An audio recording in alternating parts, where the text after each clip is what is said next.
गरुड़ पुराण। मांस खाना पुण्य है या पाप। आज इस संदर्भ में हम आपको एक कथा सुनाने जा रहे हैं। यह बात उन दिनों की है जब भगवान श्री कृष्ण अपने बालपन में थे। एक बार जब श्री कृष्ण एक पेड़ के नीचे बैठे बांसुरी बजा रहे थे, उनकी तरफ एक हिरण दौड़ता चला आया और उनके पीछे जाकर छुप गया। वो हिरण बहुत ही घबराया हुआ था। भगवान श्री कृष्ण ने उसके सिर पर हाथ फेरते हुए कहा, क्या हुआ, तुम क्यों छुप रहे हो? उसका पीछा करते हुए एक शिकारी भी वहां आ पहुंचा और बोला, यह मेरा शिकार है, इसे मुझे दे दो, इस पर मेरा अधिकार है। तब भगवान श्री कृष्ण बोले, हर जीवित जीव पर उसका खुद का अधिकार होता है, न कि किसी का। तब वह शिकारी क्रोध में बोला, यह मेरा शिकार है, इसे मैं पकाकर खाऊंगा। तब भगवान श्री कृष्ण बोले, किसी भी जीव को मारकर खाना पाप की श्रेणी में आता है। क्या तुम पाप के भागी बनना चाहते हो? मांसाहार पुण्य है या पाप? क्या तुम धर्म को नहीं जानते? तब वह शिकारी बोला, मैं तुम्हारे जितना शिक्षित तो नहीं कि यह जानूं कि मांसाहार पुण्य है या पाप, पर मैं यह जानता हूँ कि जीव को मारकर खाना, इसमें कोई हर्ज नहीं। मांसाहार से तो एक तो वह जीव को जीव बंधन से मुक्त कर रहा है, फिर क्यों मांसाहार से मना किया जाता है? मांसाहारी होने को क्यों नहीं कहा जाता? वैसे भी मैं इसको मारकर नीच योनि से मुक्ति दिलाकर पुण्य ही कमा रहा हूँ, फिर इस पर पाबंदी क्यों? इसे तो प्रोत्साहित करना चाहिए। जहाँ तक मैंने सुना है, जीव हत्या तो शास्त्रों में भी बताया गया है। राजा लोग शिकार किया करते थे। ऐसे तमाम तर्क देते हुए श्री कृष्ण से पूछा कि फिर क्यों ये मांसाहार गलत है और पाप की श्रेणी में आता है? आप ही बताए, मांसाहार पुण्य है या पाप? भगवान श्री कृष्ण समझ गए कि इसकी बुद्धि मांस खाने के कारण तामसिक हो गई है और उसने सोचने और समझने की बुद्धि भी खो दी है। फिर भगवान श्री कृष्ण बोले, इस अंतहीन विषय पर पहले मैं कोई राय नहीं दूंगा। मेरी इस छोटी सी कथा सुनने के बाद तुम ही उत्तर देना कि मांसाहार पुण्य है या पाप, और तुम्हें मांस खाना है या नहीं। वह शिकारी सोचने लगा कि इसमें मेरा तो कोई घाटा नहीं है, इस कथा को मैं सुन ही लेता हूँ, मेरा मनोरंजन भी हो जाएगा और बाद में मुझे इसका मांस भी मिल जाएगा। तो भगवान श्री कृष्ण ने अपनी कथा आरंभ की। एक बार मगध में खाद्य संकट खड़ा हो गया, तो अन्न का उत्पादन कम रहा। राजा को चिंता हुई कि यदि इस समस्या का शीघ्र निदान नहीं किया गया तो संरक्षित अनाज कोष भी खत्म हो जाएगा और संकट भीषण हो जाएगा। तो सम्राट ने अपनी राज्य सभा में पूछा, देश की खाद्य समस्या को सुझाने के लिए सबसे सस्ती वस्तु क्या है? मंत्रीगण सोच में पड़ गए। चावल, गेहूं, आलू इत्यादि पदार्थों को उगाने के लिए बहुत श्रम करना पड़ता है। वो तभी प्राप्त होते हैं जब प्रकृति का प्रकोप न हो, ऐसे में तो कुछ सस्ता हो ही नहीं सकता। तभी शिकार का शौक रखने वाले एक मंत्री ने सोचा कि यही उत्तम अवसर है, क्यों न अंधाधुंध शिकार के लिए राजा की अनुमति ले ली जाए। उसने सभा में कहा कि सबसे सस्ता खाद्य पदार्थ है मांस, इसके लिए धन का खर्च भी नहीं है और पौष्टिक खाना भी मिलता है। तभी सामंतों ने इस बात का समर्थन कर दिया, लेकिन मगध के प्रधानमंत्री अभी भी चुप थे। सम्राट ने पूछा, प्रधानमंत्री आप चुप क्यों हैं? आपने कोई अनुमोदन नहीं किया, आपका क्या मत है? प्रधानमंत्री ने कहा, मैं यह नहीं मानता कि यह कथन सही है कि मांस सबसे सस्ता पदार्थ है, फिर भी इस विषय पर मैं अपने विचार आपके सामने कल रखूंगा। प्रधानमंत्री उसी रात मांसाहार का प्रस्ताव रखने वाले सामंत के घर पहुंचे। सामंत ने इतनी देर रात प्रधानमंत्री को अपने घर आया देखा तो वह घबरा गया, किसी अनिष्ट की आशंका से वह कांप गया। प्रधानमंत्री ने कहा, संध्या को महाराज बीमार हो गए, उनकी हालत बहुत ही खराब है। राजवैद्य ने कहा है कि किसी शक्तिशाली देव का 2 तोला मांस मिल जाए तो राजा के प्राण बचाए जा सकते हैं। आप महाराज के सबसे विश्वास पात्र हैं, इसीलिए आपसे योग्य कौन होगा, इसके लिए आप जो भी मूल्य लेना चाहें ले सकते हैं। आप कहें तो इस काम के लिए मैं आपको 1 लाख स्वर्ण मुद्राएं भी दे सकता हूँ। एक बड़ी जागीर भी आप मांग सकते हैं, बस आप अपनी इच्छा कहें, मैं कटार से आपके हृदय को चीरकर बस 2 तोला मांस निकाल लूंगा। यह सुनकर सामंत के चेहरे का रंग फीका पड़ गया।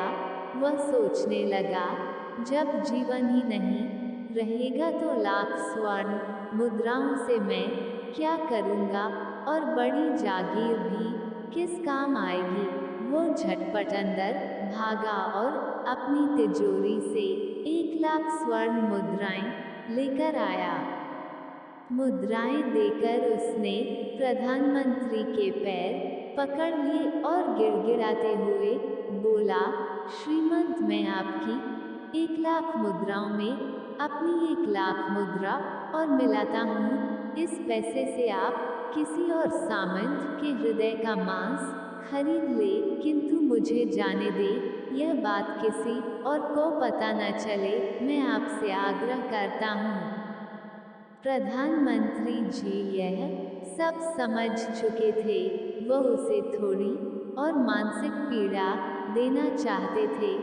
प्रधानमंत्री ने आगे कहा, सामंत, आप शरीर से बलिष्ठ हैं, आपकी कद काठी महाराज से मिलती जुलती है, इसीलिए राजवैद्य ने खास तौर पर आप ही का नाम लिया है। आपके दान से हमारे अच्छे राजा की जिंदगी बच सकती है। आप कहे तो मैं आपको प्रधानमंत्री का पद देने को तैयार हूँ और खुद आपका कर्मचारी बनकर रहूंगा, पर प्रजा से हमारे राजा न छीने। सामंत तो फंसता हुआ दिख रहा था। उसने शरीर पर अंगवस्त्र रखकर अपने जूते भी पहन लिए। जैसे ही वह वहां से भागने वाला था, वो तुरंत प्रधानमंत्री के पैरों में लेट गया। उसने याचना की कि प्रधानमंत्री, मैं इसके योग्य नहीं हूँ। जब प्राण ही नहीं रहेंगे तो प्रधानमंत्री पद का या राजा का सिंहासन भी मिल जाए तो मैं उसका क्या करूँगा। आप चाहें तो मेरा सब कुछ ले लें, पर मेरे प्राण न लें। मैं अपना ये भवन और सारा धन आपको सौंपता हूँ, रातों रात राज्य से निकल जाऊंगा। इतना कहकर वह अपने घोड़े की ओर भागा और जैसे ही अपना घोड़ा गठने लगा, प्रधानमंत्री ने कहा, अपने पीछे तुम अपने परिवार को भी छोड़े जा रहे हो। सामंत बोला, मेरे प्राण से प्रिय कुछ भी नहीं है। जब जीवन ही न रहेगा तो कुटुंब का क्या करूँगा। जीवन रहा तो ऐसे ही सुखी रह लूँगा। इतना कहकर घोड़े पर छलांग लगाकर बैठ भी गया। वह अभी चलने को ही था कि प्रधानमंत्री ने घोड़े की साख पकड़ ली। वह सामंत से बोला, भागने की जरूरत नहीं है, आप आराम से घर पर ही रहो, मैं किसी और का प्रयास करता हूँ। यह कहकर प्रधानमंत्री वहां से चले गए। प्रधानमंत्री के वहां से जाने पर सामंत के अंदर कुछ जान तो आई, परंतु बेचैनी बनी रही। उसकी नींद खराब हो चुकी थी। मुद्राएं लेकर प्रधानमंत्री बारी बारी से सभी सामंतों के घर पहुंचे और सभी से राजा के लिए हृदय का 2 तोला मांस मांगा, परंतु कोई भी राजी न हुआ। सबने अपने बचाव के लिए प्रधानमंत्री को पहला और 5 लाख मुद्राएं तक दे दी। इस प्रकार प्रधानमंत्री ने एक ही रात में करोड़ों स्वर्ण मुद्राएं जमा कर ली। फिर सुबह होने से पहले ही अपने महल में पहुंच गया। अगले ही दिन राज्यसभा में सभी सामंत समय से पहले ही पहुंच गए। सभी यह जानना चाहते थे कि राजा स्वस्थ है कि नहीं, लेकिन कोई भी किसी से भेद नहीं खोलता था। सबको राजवैद्य की तलाश थी, उनसे ही उन्हें कुछ सूचना मिल सकती थी। प्रधानमंत्री ने सैनिकों को आज्ञा दे रखी थी कि जब तक महाराज राज्यसभा में न आए, किसी भी सामंत को भी महल से बाहर जाने की आज्ञा नहीं है।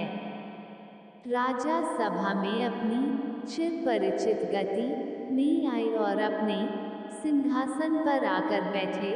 सभी सामंतों ने देखा, कहीं से भी राजा उन्हें अस्वस्थ नहीं लगे। उन्हें तो कुछ हुआ ही न था। प्रधानमंत्री ने उनसे झूठ बोला। हर सामंत के मन में यही विचार चल रहा था, पर कोई भी किसी और को कुछ भी न बोल रहा था। तभी प्रधानमंत्री ने राजा के समक्ष 1 करोड़ स्वर्ण मुद्राएं रख दी। राजा ने पूछा, ये स्वर्ण मुद्राएं किसके लिए है और कहां से आई।